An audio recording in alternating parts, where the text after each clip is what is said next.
2025-ci il 25 may tarixində keçirilən blok imtahanında istifadə olunan 5-ci suala baxırıq. Deyir ki, nümunədə buraxılmış durğu işarələrini müəyyən edin. Baxaq, kişi bu dəfə həm təəccüb, vergülü özü qoyub, eləmi?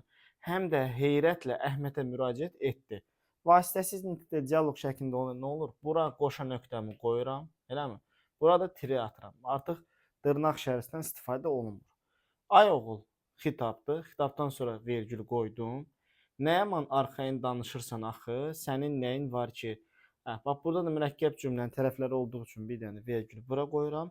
Sənin nəyin var ki? Sual ədatıdır. Sual cümləsi olduğu üçün axırda sual işarəsindən istifadə olunur.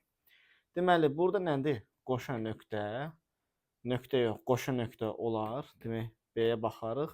Nöqtə getdi. Qoşa nöqtə, qoşa nöqtə. Sonra 2 nədir? Bir dənə tiridir. 2 tiri yox. 1 tiri olar. 2 vergül. Bəli, 1. Bu da 2 vergül. Bir də sual işarəsi. Ona görə cavabımız olacaq D variantı.